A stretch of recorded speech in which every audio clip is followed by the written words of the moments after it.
Guys இந்த ஒரு information வந்து பார்த்தீங்கன்னா நீங்கள் நியூஸில் வந்து வாட்ச் பண்ணியிருக்கலாம். அதாவது ட்ராய் வந்து பார்த்தீங்கன்னா நமக்கு வந்து 30 டேஸ் வந்து பார்த்தீங்கன்னா எக்ஸ்டெண்ட் பண்ணி சிம்மோட வேலிடிட்டி வந்து பார்த்தீங்கன்னா அதிகப்படுத்த முடியும் அப்படிங்கிறத போல ஒரு அப்டேட் வந்து பார்த்தீங்கன்னா ட்ராய் வந்துருச்சு அப்படின்னு சொல்லிட்டு நியூஸ்லாம் வந்து பார்த்தீங்கன்னா ஷேர் பண்ணியிருந்தாங்க. அதை பற்றின டீட்டெயில்ஸ் இந்த வீடியோவில் பார்க்க போகிறோம். அது மட்டும் இல்லாமல் கஸ்டமர் கேரை கால் பண்ணி இதை பற்றின டீட்டெயில்ஸ் வந்து பார்த்தீங்கன்னா கேட்டிருக்கோம். ஆடியோ வந்து அட்டாச் பண்ணியிருக்கோம். கண்டிப்பாக ஃபுல்லாக வாட்ச் பண்ணுங்கள். ஃபர்ஸ்ட் ஆஃப் ஆல் என்ன அப்படின்னு பார்த்தீங்கன்னா, அதாவது 90 நாட்கள் வரைக்கும் நம்ம ரீசார்ஜ் பண்ணலை அப்படின்னு சொன்னால் சிம் வந்து பார்த்தீங்கன்னா ஆக்டிவேஷனில் தான் இருக்கும். சிம் வந்து கட் பண்ண மாட்டாங்க, வேற ஒரு யூசருக்கு வந்து பார்த்தீங்கன்னா கொடுக்க மாட்டாங்க. 90 நாளுக்கு அப்புறம் வந்து பார்த்தீங்கன்னா தாண்டிடுச்சு அப்படிங்கிற பட்சத்தில் நியூ யூசருக்கு வந்து பார்த்தீங்கன்னா அந்த நம்பர் கொடுத்துருவாங்க. நம்ம யூஸ் பண்ணிட்டு இருந்ததை வந்து பார்த்தீங்கன்னா கட் பண்ணிடுவாங்க. பட் இப்போ ட்ராய் வந்து பார்த்தீங்கன்னா எந்த மாதிரி அப்டேட் கொண்டு வந்திருக்காங்க அப்படின்னு பார்த்தீங்கன்னா, அதாவது 90 நாட்கள் வரைக்கும் ரீசார்ஜ் பண்ணலை அப்படின்னு சொன்னால் நம்ம சிம் வந்து பார்த்தீங்கன்னா கட் பண்ண மாட்டாங்க. அதை தவிர வந்து பார்த்தீங்கன்னா அடிஷனலாக ஒரு 30 டேஸ் வந்து பார்த்தீங்கன்னா கொடுத்துருக்காங்க. அந்த 30 டேஸில் வந்து பார்த்தீங்க அப்படின்னா நம்ம வந்து 20 ரூபாய்க்கு வந்து ரீசார்ஜ் பண்ணியிருக்கணும். அந்த 20 ரூபாய்க்கு ரீசார்ஜ் பண்ணி வச்சிருந்தோம் அப்படின்னு சொன்னால் நமக்கு வந்து பார்த்தீங்கன்னா 30 டேஸ் வந்து பார்த்தீங்கன்னா அடிஷனலாக கிடைக்கும். மொத்தமாக வந்து பார்த்தீங்கன்னா 120 நாட்கள் வரைக்கும் நம்ம சிம் வந்து ரீசார்ஜ் பண்ணாமல் வச்சிருக்க முடியும். ரீசார்ஜ் பண்ணாமலே வச்சிருக்க முடியும் அப்படின்னு சொல்கிறத விட அந்த 20 ரூபாய்க்கு ரீசார்ஜ் பண்ணியிருந்தால் மட்டும்தான் உங்களுக்கு 120 நாட்களுக்கு நீங்கள் வந்து பார்த்தீங்கன்னா சிம் வந்து ஆக்டிவேஷனில் வச்சுக்க முடியும். இல்லை அப்படின்னு சொன்னால் 90 நாட்கள் வரைக்கும் நீங்கள் ஃப்ரீயாக வச்சுக்கலாம். 90 நாட்களுக்கு அப்புறம் உங்கள் சிம் வந்து கட் பண்ணக்கூடாது, அதாவது வேற ஒரு யூசருக்கு வந்து அந்த நம்பர் வித்துறக்கூடாது அப்படின்னு சொன்னால் நீங்கள் 20 ரூபாய்க்கு வந்து பார்த்தீங்கன்னா உங்கள் அந்த நம்பரில் வந்து ரீசார்ஜ் வந்து வச்சிருக்கணும். ப்ரீபெய்ட் ரீசார்ஜ் வந்து வச்சிருக்கணும். அப்படி வச்சிருந்தா தான் உங்களுக்கு வந்து பார்த்தீங்கன்னா 120 நாட்களுக்கு வந்து பார்த்தீங்கன்னா உங்களால் அந்த சிம் வந்து பார்த்தீங்கன்னா ஆக்டிவேஷனில் வச்சுக்க முடியும். ஸோ 120 நாட்கள் தாண்டிச்சு அப்படிங்கிற பட்சத்தில் ஒரு 15 நாளுக்குள்ள நீங்கள் வந்து டைம் எடுத்துக்கிட்டீங்க அப்படின்னு சொன்னால் நீங்கள் கஸ்டமர் கேர் கால் பண்ணி டீஆக்டிவேட் பண்ண சிம்மை ஆக்டிவேட் வந்து பார்த்தீங்கன்னா பண்ணிக்க முடியும். பட் அதுக்கப்புறம் வந்து பார்த்தீங்கன்னா உங்கள் சிம் கண்டிப்பாக வந்து பார்த்தீங்கன்னா கட் பண்ணிடுவாங்க. ஸோ நியூ யூசருக்கு வந்து பார்த்தீங்கன்னா உங்களோட நம்பர் வந்து கொடுத்துருவாங்க.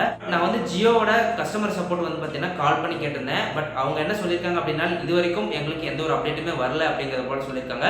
ஸோ உங்களுக்கு வந்து டவுட்ஸ் வந்து கிரியேட் ஆகிருக்கலாம், எந்த மாதிரியான ரீசார்ஜ் பண்ணணும். இப்போ வந்து நமக்கு டெய்லியும் 2 GB டேட்டா வேணும் அப்படின்னு சொன்னால் ஜியோவில் வந்து 349 ரூபா சம்திங் 349 ரூபா அந்த பிளானுக்கு வந்து ரீசார்ஜ் பண்ணியிருக்கணும். அப்படின்னா தான் நமக்கு 2 GB வந்து கிடைக்கும். பட் சிம்மே வந்து பார்த்தீங்கன்னா நம்ம யூஸ் பண்ணாமல் வச்சிருக்கோம் அப்படின்னா அதில் வந்து பார்த்தீங்கன்னா எப்படி நம்ம 20 ரூபாய்க்கு ரீசார்ஜ் பண்ணுறது, லைக் டாப் அப் பிளான் வந்து பார்த்தீங்கன்னா 20 ரூபாய்க்கு ரீசார்ஜ் வந்துருக்கு. ஸோ அந்த மாதிரி பண்ணணுமா அப்படின்னு சொல்லிட்டு எப்படி அப்படின்ட்டு நான் அது கேட்கறதுக்காக வந்து பார்த்தீங்கன்னா ஜியோவோட கஸ்டமர் கேர் வந்து பார்த்தீங்கன்னா கால் பண்ணியிருந்தேன். அவங்க சொன்னது, ட்ராய் வந்து 120 நாளுக்கு வந்து சிம் வேலிடிட்டி எக்ஸ்டெண்ட் பண்ணிக்காங்கன்னு ஒரு நியூஸ் வந்துச்சு மேம். அது வந்து இப்போ 90 டேஸ் வந்து ஃப்ரீயாக இருக்குங்க மேம். அதுக்கப்புறம் நம்ம 30 டேஸ் எக்ஸ்டெண்ட் பண்ணுற மாதிரி இருந்துச்சுன்னா 20 ரூபாய்க்கு ரீசார்ஜ் பண்ணணும்னு போட்டிருக்காங்க. ஓகே மேம், அதுக்கு எந்த பிளானுக்கு கரெக்டாக ரீசார்ஜ் பண்ணுறதுன்னு ஒரு டவுட்டுங்க மேம். டாப் அப் பிளானுக்கு பண்ணணுமா இல்லை எப்படிங்க மேம்? நீங்கள் சொல்கிற ரிகார்டிங்க இன்னும் எங்களுக்கு எந்த ஒரு அப்டேட்டும் வரல சார் அஃபிஷியலாக. Okay ma'am. செராய் சைட்லேருந்து கொடுத்துருக்காங்க, பட் இன்னும் எங்களுக்கு அப்டேட் வரல. Okay ma'am. Okay ma'am. Update வந்தால் கண்டிப்பாக உங்களுக்கு எஸ்எம்எஸ்ல இதை பற்றின டீட்டெயில்ஸ் எல்லாமே ரிசீவ் ஆகும் சார். அதுக்கு வந்து இப்போ நம்ம டெய்லியும் வந்து 2 GB பண்ணனால 349 இந்த மாதிரி பண்ணுவோம். பட் 20ங்கும் போது இது எந்த பிளானுக்கு எப்படி பண்ணுறதுன்னு டவுட், அதுக்கு தான் மேம் கேட்டேன். ஆனால் இப்போ வரைக்கும் அப்டேட் வரல சார். ஸோ கொஞ்சம் வெயிட் பண்ணுங்க, அப்டேட் வந்துச்சுன்னா எங்களுக்கு நாங்கள் சொல்கிறோம் சார். சரிங்க மேம். Okay ma'am.